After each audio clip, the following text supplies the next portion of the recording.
As we quickly approach April 2019 and the release of Avengers Endgame, questions and speculation abound as to the plot, the characters, and just who the new big bad will be for the Marvel Cinematic Universe, starting with Endgame and going on into Phase 4. Up to now we've had Thanos, but Joe Russo said this about Thanos. He succeeded in the thing he set out to do. He's done. He did it. He's retired. So who will it be? Some have suggested Doctor Strange's Dormammu making another appearance, but here's what I think they'll Annihilus. Yes. Annihilation. Let's take a look at the leaks, some screenshots, source material, quotes, and I'll show you how I arrived at Annihilus. The first thing I want to mention is that Annihilation, of course, was the rumored and the leaked, air quotes, title for Avengers 4, but what if it wasn't the name? As we now know, it's of course Endgame, but was part of the story plot, hence the confusion. It's entirely possible that somebody saw some storyboards or something plotted out on a whiteboard, something charted with Annihilation or Annihilus in it, and led to the conclusion that that was the title of the movie. But it's entirely possible that those initial leaks weren't just false, but just, of course, not entirely accurate. Okay, so this was leaked recently. We have a Thor toy that says Thor will wield Stormbreaker against a new threat. Another that says Rocket teams up with a new crew to guard the galaxy from an even greater threat. And we have rumors of a big baddie other than Thanos in the story. Quotes from Kevin Feige about interdimensional threats, and now we have this. I don't know if it's real or not, but it is a Lego image. And if you look here, it certainly does appear to be an insectoid figure, just like Annihilus. The other characters like Thanos, Iron Spider, etc., of course, I'll confirm for Endgame. Could Annihilus be taking advantage of Earth's distraction with Thanos to take it over himself? In Avengers Infinity War, the movie opens with Xandar, the Nova Corps, having already been defeated. But why wasn't this shown? In the Marvel Comics comic book event called Annihilation, it was Annihilation Prologue, it was Annihilus who destroyed Xandar, not Thanos. Perhaps this is what happened and why it was then so easy for Thanos to retrieve the Power Stone. And yes, it's true that Annihilus did first appear in Fantastic Four comic book first. It was 1968's Fantastic Four Annual Number 6 by Stan Lee and Jack Kirby. But a report from the website Variety, published in January of 2019, says the deal is expected to close in March, making it a done deal a full month before Endgame hits theaters in April. This timeline would open Feige's MCU up to all the Fox properties, and all the Fantastic Four and the X-Men characters would be able to be utilized and introduced into the MCU as soon as Avengers Endgame.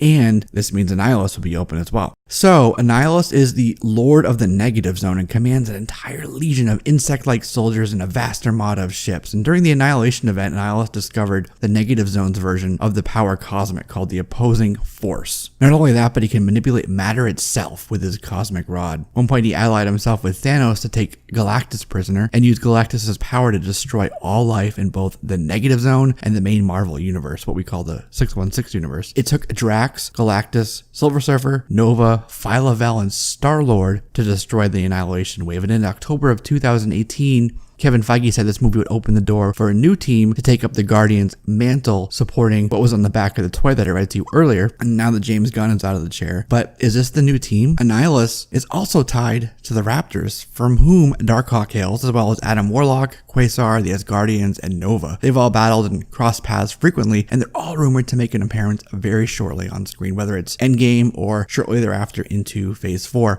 And how about this? Does the Quantum Realm and Ant-Man's Quantum Tunnel device somehow trigger access to the Negative Zone? If you go subatomic and pass through a singularity, perhaps you arrive in the Negative Zone. If you watch the scenes in Ant-Man and the Wasp featuring the Quantum Realm, which are here, these are four-winged flying creatures fleeting about the quantum void. Are they part of Annihilus' horde? And what about these amoeba-like creatures? Perhaps they're just subatomic creatures, but they look strangely like Annihilus' wave. Also, there's a small city shown in this scene with the Quantum Realm. Is this the microverse that Annihilus sought to invade shortly after a failed attempt at conquering the 616 universe? In an interview in 2017, Guardians director James Gunn said this: "I think that there's a good chance that if we have all those characters, I really like the character Annihilus. And there's a chance that I would have done Annihilus as a villain in one of the movies." Now, of course, Gunn is off of the Guardians 3 project and onto Suicide Squad, but he would have developed the MCU's sort of meta-plot strategy closely with Kevin Feige, who is still there, and who would definitely retain those plans, even as Gunn departed, because those elements have been laid throughout multiple movies. They've been building towards it. It's that momentum that can't be stopped already, just because James Gunn left. So far, the MCU has given us a bunch of other dimensions, like the mirror dimension, the dark dimension, the astral dimension, and the quantum realm. So even if the Negative Zone isn't necessarily part of the quantum realm, precedent has already been set for there to be a plethora of other dimensions within the world. Perhaps it's not time travel at all in Endgame, as is the prevailing theory, but dimensional travel instead. In Ant-Man, the first film from 2015, Hank Pym says to Scott Lang, "You would enter a reality where all concepts of time and space become irrelevant. Time and space do operate differently in the negative zone. When one day passes in the negative zone, only 25.7 seconds go by in our universe." So that's aligns just with what Hank Pym said.